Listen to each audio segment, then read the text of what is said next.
सकते हैं? Everyone is ready?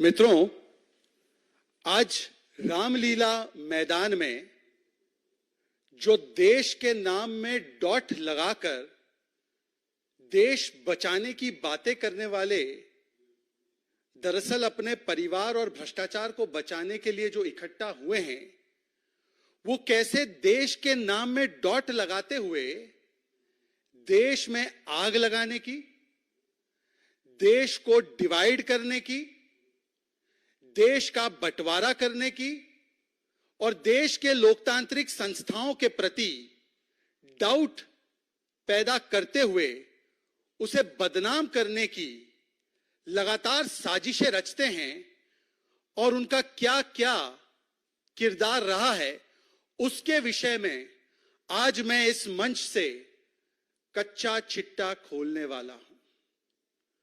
आज कांग्रेस पार्टी की जो विभाजनकारी, देश के प्रति गद्दारी, देश के राष्ट्रीय हितों के साथ समझौता और देश की अखंडता और एकता और सार्वभौमिकता अर्थात सॉवरेनिटी को खंड खंड करने की और देश के टुकड़े टुकड़े करने की जो फितरत और मैं कहूंगा कोट अनकोट डीएनए रहा है, उस डीएनए का आज खुलासा इस मंच से होने वाला है। हम तो जानते ही हैं कांग्रेस पार्टी के डीएनए में भारत के, इंडिया के टुकड़े टुकड़े करना है। ये वो पार्टी है जिसने अपनी महत्वाकांक्षाओं को और अपने परिवार हित को हमेशा राष्ट्र हित के ऊपर रखा है। ये वो पार्टी है जिसने अपने व्यक्तिगत फायदे के लिए देश के विभाजन और देश के टुकड़े हो जाए तो भी इससे कभी संकोच नहीं किया। और कांग्रेस पार्टी की लगातार राजनीति और रणनीति 1947 से लेकर 2024 तक केवल और केवल डिवाइड एंड रूल अर्थात बांटो और राज करो की रही है। 47 में धर्म के आधार पर देश का बंटवारा किया और आज कांग्रेस के प्रथम परिवार के युवराज जब देश में निकलते हैं तो वो कभी जाति के नाम पर, कभी भाषा के नाम पर और कभी वो और उनके सहयोगी, उनके सांसद उत्तर दक्षिण के नाम पर देश को बांटने की अर्थात वही अंग्रेजों वाली मानसिकता, डिवाइड एंड रूल वाली उस पॉलिसी को अपनाने का कुकर्म करते हैं। युवराज तो देश को देश मानने से भी इनकार करते हैं, कहते हैं India is not a nation और विदेशी धरती से भारत के भीतर भारत की सॉवरेनिटी को छिन्न भिन्न करते हुए हस्तक्षेप की मांग भी करते हैं। परंतु आज जो प्रमाण सामने आया है उसके बारे में चर्चा करना अति आवश्यक है। आज एक बड़े प्रतिष्ठित अखबार ने एक आरटीआई का जो रिप्लाई आया है, जिस आरटीआई को फाइल करने का काम भारतीय जनता पार्टी के तमिलनाडु के प्रदेश अध्यक्ष और हमारे लोकसभा के प्रत्याशी बहुत ही प्रतिभाशाली अन्नामलाई जी ने किया था, उसके जवाब में जो दस्तावेज और कुछ नोटिंग सामने आई है, आज ये देश को चौंका देगी और आज ये देश को बता देगी कि जो रामलीला में देश बचाओ का खोखला नारा देते हैं, वैसे उनकी मानसिकता देश को किस प्रकार से बांटों की रही है, उसका आज प्रमाण आपके समक्ष रखने जा रहा हूं। आज किस प्रकार से देश की भूमि को, वैसे तो ये रामलीला में जो इकट्ठा हुए हैं देश की संपत्ति को अपनी जायदाद मानते हैं, परंतु किस प्रकार से देश की भूमि को एक प्रथम परिवार, एक पार्टी का अपनी व्यक्तिगत जायदाद समझकर किसी और के हवाले कर देता है, आज इसका खुलासा होने जा रहा है। आज उसका हम प्रमाण देने वाले हैं आपको। मित्रों, 1974 का वर्ष, इंदिरा गांधी की सरकार, तमिलनाडु में मुख्यमंत्री डीएमके के करुणानिधि जी, एक आदेश जाता है इंदिरा गांधी जी की तरफ से कि आपको यह आदेश दिया जाता है कि कच्चातीवू टापू को आप तुरंत प्रभाव से सौंप दे श्रीलंका को। रात के अंधेरे में बिना किसी से बात किए, बिना किसी से चर्चा किए देश की अखंडता, एकता, देश की सार्वभौमिकता के खिलाफ इतना बड़ा कदम उठाया जाता है और देश के साथ मैं कहूंगा गद्दारी की जाती है। क्योंकि ये टापू कोई केवल जमीन का टुकड़ा नहीं था, ये टापू दरअसल भारत माता का एक अभिन्न अंग था। ये टापू तमिलनाडु का अभिन्न अंग था। ये टापू हमारे तमिलनाडु के मछुआरों की जिंदगियों का एक स्रोत था और उसे केवल अपने परिवार के हित के लिए, राष्ट्र हित को कुचलते हुए, राष्ट्र हित के साथ समझौता करते हुए, अपने परिवार का फायदा देखते हुए, डील करते हुए, कुछ लोग मैच फिक्सिंग की बात कर रहे हैं ना, आज डील फिक्सिंग के बारे में बताता हूं कि डील फिक्स करते हुए देश की भूमि भारत मां के टुकड़े को सौंप दिया गया। राहुल गांधी जी, मैच फिक्सिंग नहीं, देश के साथ आपने क्या क्या कमीशन फिक्सिंग की है और देश के हितों के खिलाफ आपने क्या क्या डील फिक्सिंग की है। सुनिए आपके परिवार ने क्या किया। जो इस प्रतिष्ठित अखबार ने छापा है, कुछ अंश में इंग्लिश में भी पढ़ूंगा, उसमें से एक नोटिंग आती है सामने। जवाहरलाल नेहरू जी, 10 मई 1961, 1961, 10th of May. Jawaharlal Nehru tells, I attach no importance at all to this little island. I would have no hesitation in giving it up, our claims on it. I do not like this pending matter indefinitely and being raised again and again in front of me. Jawaharlal Nehru ji कहते हैं कि ये छोटी सी जो टापू है, ये मेरे लिए कोई मायने नहीं रखता। मेरा बस चले तो मैं तुरंत इसको सौंप दूं श्रीलंका के पास। इस भूमि का क्या महत्व है हमारे लिए, ये हर रोज मेरे सामने पार्लियामेंट के रूप में विषय में आता है और मुझे तंग होता है इस पूरे विषय को देखते हुए। तो मैं तो चाहता हूं कि इसको दे दिया जाए। मित्रों, जो मुझसे बुजुर्ग और वरिष्ठ होंगे उनको याद होगा कि यही नेहरू जी थे जिन्होंने खड़े रहकर, जब अक्साई चीन के अवैध कब्जे में चला गया और एक सांसद ने उनसे पूछा कि नेहरू जी ने आपने क्या किया, तो नेहरू जी ने कहा कि इस भूमि पर तो एक टुकड़ी घास की नहीं उगती, चला गया तो क्या फर्क पड़ता है। तो सामने उस सांसद ने क्या कहा आपको भी याद है, उनके मस्तिष्क को लेकर कुछ उन्होंने कहा, मैं उसको दोहराना नहीं चाहता। But the same Nehru ji said that not a blade of grass grows on Aksai Chin, so even if it has gone, what is the big deal? And today Nehru ji's document shows that he has said that what is the big deal in this little island? Why is it necessary? This island was the lifeline of thousands and thousands of farmers of Tamil Nadu. It was our Bharat Mata that was being spoken of in this cavalier manner. Rahul Gandhi ji, your family had done deal fixing. उसके बाद मैं आपको एक और noting बताना चाहता हूं, जो एजी की नोटिंग आई थी उसी समय पर, जिसको दरकिनार करके नेहरू जी ये फैसला लेते हैं। 1960 में एमसी सेतलवाद, जो उनके परिवार के करीबी भी है, वो कहते हैं quote unquote, India has a strong claim on this island. मतलब वो लीगल एविडेंस दे रहे हैं कि ये आइलैंड हमारा है, इसको सौंपना नहीं है।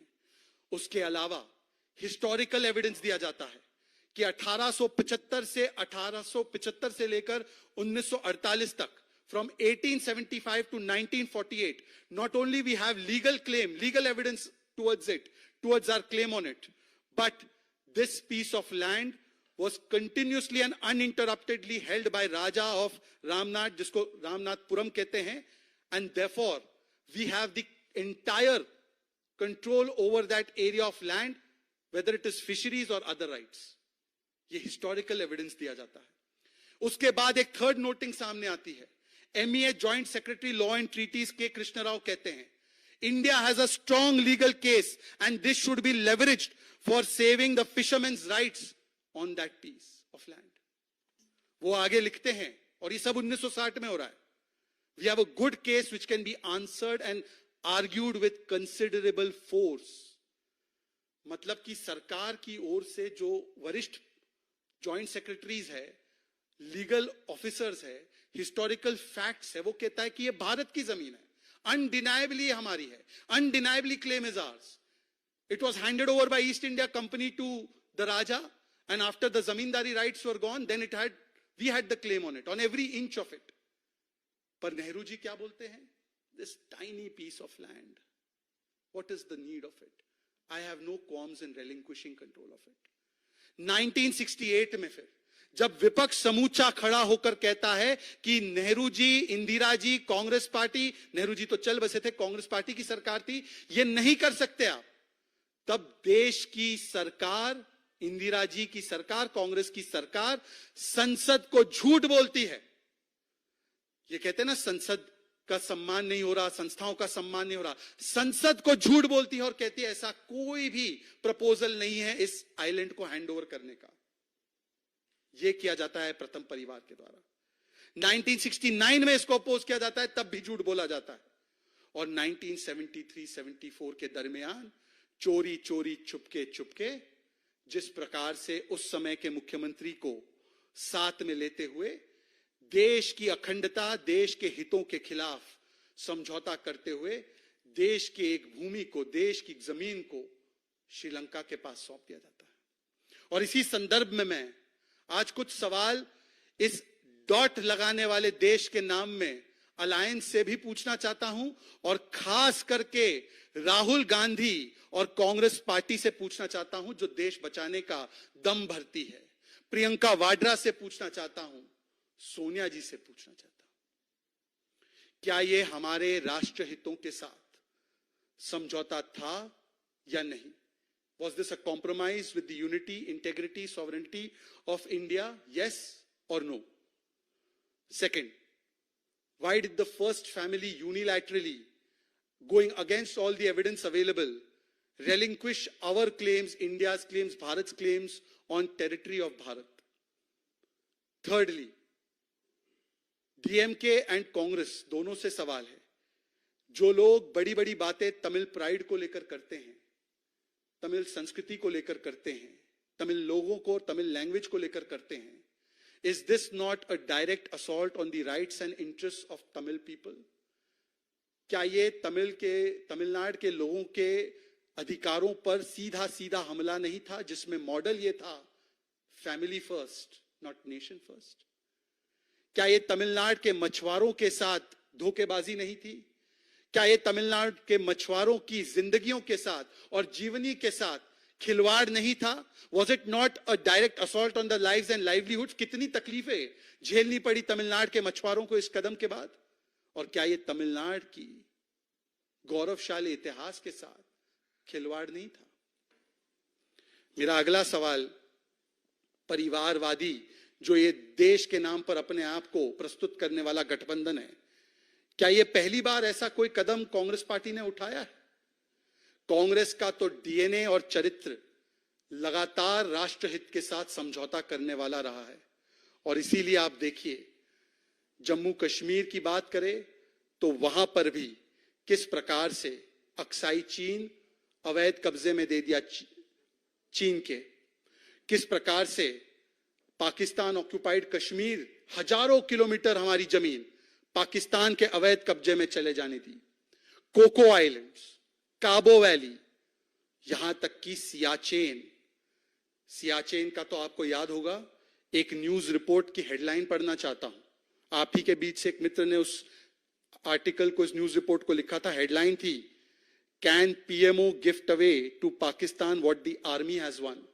ये हेडलाइन 2012 की थी, और ये तो आर्म फोर्सेस ने, जे सिंह जैसे जनरल ने जब इसका विरोध किया, तब जब यूपीए की सरकार की मंशा थी कि सियाचेन को भी पार्सल करके पाकिस्तान को सौंप दिया जाए, उस पर रोक लगी क्योंकि भारत की सेना ने इसका विरोध किया। टिया पंगनक, जोरावर, डोमचेली, कितने उदाहरण थे। देश की भूमि और देश की संपत्ति को अपनी संपत्ति और जायदाद समझकर लुटवाना और ऐसे हितों का सौदा कर देना। और इसीलिए इंफ्रास्ट्रक्चर भी एलएसी के पास कभी बनाने का काम कांग्रेस की सरकारों ने किया नहीं था। आज जिस प्रकार से राष्ट्रहित, हमारी एकता, अखंडता, हमारी सॉवरेनिटी के साथ जो धोखेबाजी, जो गद्दारी और जो छल कपट किया गया है, क्या आज जो तथाकथित रूप से देश को बचाने के लिए आंदोलन कर रहे हैं, क्या वो सामने आकर इसका जवाब देंगे? यहां पर तो सीधे सीधे कच्चा तीवू आइलैंड दे दिया गया था 1974 में, और वो भी तब जबकि इसके खिलाफ राय थी, और वो भी इस प्रकार से, जिस प्रकार से साफ नजर आता है कि इसमें परिवार का हित था, देश का हित नहीं था। और इसीलिए आज सवाल यह भी निर्माण होता है कि ये हमेशा से जो भारत और इंडिया के नाम पर बड़ी बड़ी बातें करते हैं, वो भारत की चाहे वो संवैधानिक संस्थाओं हों उसके खिलाफ सुपारी ले लेते हैं, चाहे वो भारत की सेना हो उसके खिलाफ अपमानजनक टिप्पणी करते हैं, या भारत के राष्ट्रहित हो उसके खिलाफ हमेशा खड़े हो जाते हैं। क्या यह सच बात है या नहीं है कि जिस पार्टी ने कच्चा तीवू को सौंप दिया, उसी पार्टी ने जब सेना ने सर्जिकल स्ट्राइक किया था तो उसको खून की दलाली बताई थी? क्या यह सच बात नहीं है जब भारत ने पुलवामा के बाद बालाकोट एयर स्ट्राइक किया था तो उसके भी सबूत आर्म फोर्सेस से मांगे गए थे और सेना के मनोबल पर चोट की गई थी? क्या यह सच बात नहीं है कि 26/11 के बाद जब कहा गया था कि हमें पाकिस्तान के आतंकी अड्डों पर आक्रमण करना चाहिए तो उसको मोस्ट फेवर्ड नेशन का दर्जा दिया गया, पर आज जब मुंह तोड़ जवाब दिया जाता है तो भारत की सेना के मनोबल पर चोट की जाती है। आज जब भारत की नौसेना कहां कहां जाकर न केवल भारतीयों को बल्कि गैर भारतीयों को भी एक प्रकार से सुरक्षित लाने का काम करती है, तो राहुल गांधी जी, आपके परिवार ने देश के टुकड़े भी करवाए, देश का बंटवारा करवाया और कच्चा तीवू आइलैंड सौंप दिया। और आज भी राहुल गांधी जी कहते हैं कि India is not a nation. आज भी ए राजा कहते हैं कि भारत एक देश नहीं है, हर प्रदेश एक अलग देश है, और इस पर कोई कार्रवाई नहीं होती।